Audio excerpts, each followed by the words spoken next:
बात विधानसभा सत्र की कर लेते हैं, क्योंकि आज 7वें दिन की कार्रवाई चल रही है और इस मौके पर सदन के भीतर खूब गहमा गहमी देखी जा रही है। और जिस मुद्दे को सबसे पहले विस्तार न्यूज ने उठाया था, उसी मुद्दे पर छत्तीसगढ़ में अब सियासत गर्मा गई है। भारतमाला प्रोजेक्ट के भीतर जो गड़बड़ियां हुई थी, उसको लेकर विस्तार न्यूज के खास कार्यक्रम सीधे मुद्दे की बात में हमने खबर दिखाई थी। ज्ञानेंद्र तिवारी जी, हमारे एग्जीक्यूटिव एडिटर, ने सिलसिलेवार तरीके से विस्तार से आपको बताया था कि कैसे गड़बड़ियां की जा रही हैं। इसको लेकर आज धर्मलाल कौशिक ने अपनी ही सरकार को घेरा है, टंकराम वर्मा से तीखे सवाल पूछे हैं और उन सवालों का जवाब भी टंकराम वर्मा ने दिया है। आगे और भी बहुत कुछ हुआ है, बताएंगे आपको, दिखाएंगे आपको, लेकिन उससे पहले भारतमाला प्रोजेक्ट पर आज सदन के भीतर क्या गहमा गहमी हुई है, वो तस्वीरें देख लीजिए। एक मिनट, अपने मन से थोड़ी बोल रहा हूँ। उनके द्वारा पैसा पटाया गया है। शासन में है कि नहीं? शासन के नाम पर अंकित है कि उनके नाम पर अंकित है? किसके नाम में अंकित है? शासन ग्राम में है कि नहीं? शासन के नाम पे है अध्यक्ष महोदय, उनको आवंटित ही नहीं किया गया है, न पैसा पटाया गया उनके द्वारा। उस समय का जो आपने जो रेट पे उनको दिया है, दोनों खसरा नंबर के जमीन, और उस समय का बाजार का रेट क्या था, ये बताइए। शासन की जो निर्धारित दर है, उसके हिसाब से जमीन का अलॉटमेंट कई शर्तों के तहत उनको दिया जाता था। बाजार रेट मूल इसमें मामला ये है अध्यक्ष महोदय, चराई की जमीन को किसी को अलॉटमेंट किया ही नहीं जा सकता, और उसके बाद भी जानबूझ करके अलॉटमेंट किया गया सरकार के द्वारा। आवंटन की प्रक्रिया में कहीं पे कोई गलती नहीं हो, जो प्रचलित नियम है उसके हिसाब से किया गया था। आप देख लीजिए, मैं मंत्री जी से केवल ये जानना चाह रहा हूँ कि आपने जो लिख करके दिया है वो ठीक है कि अभी आप जो बोल रहे हैं वो ठीक है?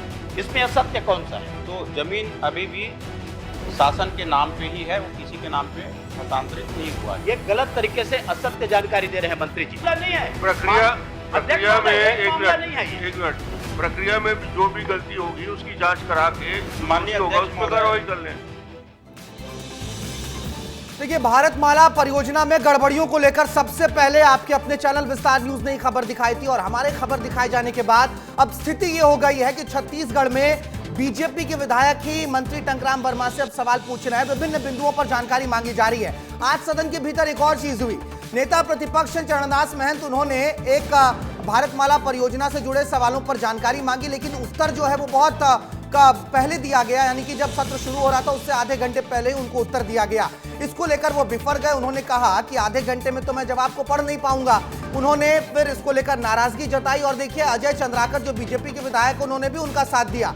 और उसके बाद विधानसभा अध्यक्ष डॉक्टर रमन सिंह ने भी इस पर खेद जताया। जो संसदीय कार्य मंत्री है केदार कश्यप, उनको निर्देश दिया है कि सभी विभागों को समय पर जवाब उपलब्ध कराने के निर्देश दिए जाए। लेकिन इस बीच सुशांत शुक्ला, जो कि बीजेपी के विधायक है, उन्होंने एक नया मुद्दा उठाया है। उन्होंने कहा है कि सर्पदंश को लेकर जो मुआवजा दिया जाता है उसमें भी घोटाला हुआ है। छत्तीसगढ़ में पूर्ववर्ती सरकार ने बिलासपुर में करोड़ों रुपए का घोटाला किया है। वो बयान भी आपको हम सुनाते हैं। छत्तीसगढ़ का सर्पलोक कहा जाता है जशपुर, और पिछले 3 वर्षों में यानी 22, 23 और 24 में वहां पर मौतें हुई हैं 96, और बिलासपुर जैसा उत्कृष्ट स्वास्थ्य सेवाओं का क्षेत्र और मौतें हुई हैं 431। बिलासपुर में 17 करोड़ 24 लाख का मुआवजा दिया गया है, और जशपुर में 3 करोड़ 84 लाख रुपए का। मैं आपके माध्यम से माननीय मंत्री जी से पूछना चाहता हूं कि जिन मरीजों को फर्जी मुआवजे के आधार पर एक रैकेट के माध्यम से भुगतान किया गया, क्या उसकी जांच कराई गई है? अगर कराई गई तो कौन दोषी अधिकारी के विरुद्ध कार्रवाई क्या की गई? माननीय अध्यक्ष महोदय, हमारे माननीय विधायक का कथन है कि फर्जी प्रकरण बना। फर्जी था कि आदमी फर्जी था? विधानसभा अध्यक्ष डॉक्टर रमन सिंह ने भी इस मामले पर चुटकी ली। उन्होंने कहा कि सांप फर्जी था कि आदमी फर्जी था, क्योंकि करोड़ों रुपए का घोटाला हुआ है, ये दावा कर रहे हैं बीजेपी विधायक सुशांत शुक्ला। चलिए, हमारे सहयोगी हमारे साथ जुड़ गए इस खबर पर, सौरभ तिवारी।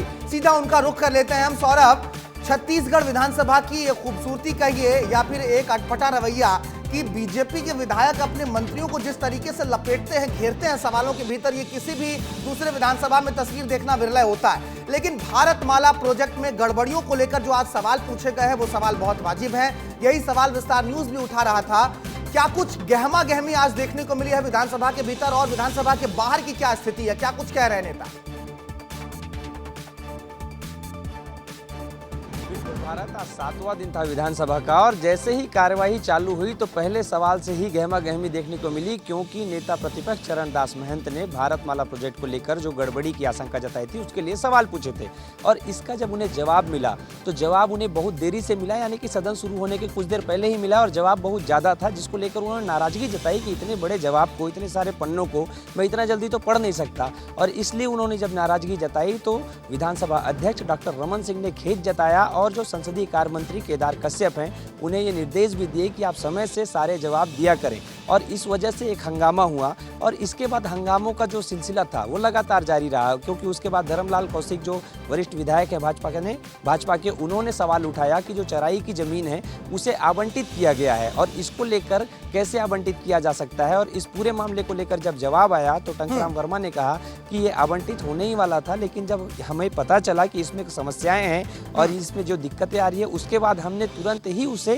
निरस्त कर दिया। और जब निरस्त करने की बात आई तो इसमें भी हंगामा हुआ, क्योंकि उन्होंने दिखाया जो सवाल का उत्तर दिया था उसमें लिखा था कि आवंटित कर दी गई है और इस मामले पर धर्मलाल कौशिक ने कहा कि हमें गलत जानकारी दी जा रही है, जबकि टंकराम वर्मा ने कहा कि नहीं, हम आपको गलत जानकारी नहीं दे रहे हैं, वो ज़मीन आवंटित होने वाली थी, लेकिन जैसे ही पता चला कि इसमें समस्या है और हमें उन्हें उस ज़मीन वाले आवंटन को निरस्त कर दिया है और अभी भी वो ज़मीन जो है सरकार के नाम से है। इसके बाद जो आगे सुशांत शुक्ला ने मुद्दा उठाया कि जसपुर जो है छत्तीसगढ़ का नागलोक कहा जाता है और नागलोक में 96 केस आए हैं जिसके मुआवजे दिए गए हैं, लेकिन जो बिलासपुर में 400 से ज़्यादा केसेस आए हैं जिसके मुआवजे दिए गए हैं। तो ये मुआवजों को लेकर जो बंदरबाट चला है, जो गड़बड़ियां हुई है, उसको लेकर सरकार ने क्या कार्रवाई की है, क्या जांच की है, इसको लेकर जब बातचीत की गई तो फिर से जवाब मिला कि इस पर हमें जांच करने की जरूरत है और हम जांच करेंगे। यानी कि बहुत से मुद्दों पर कुल मिलाकर देखें तो इसके अलावा जो केज परियोजना है उसमें भी अनियमितता की बात कही जा रही है।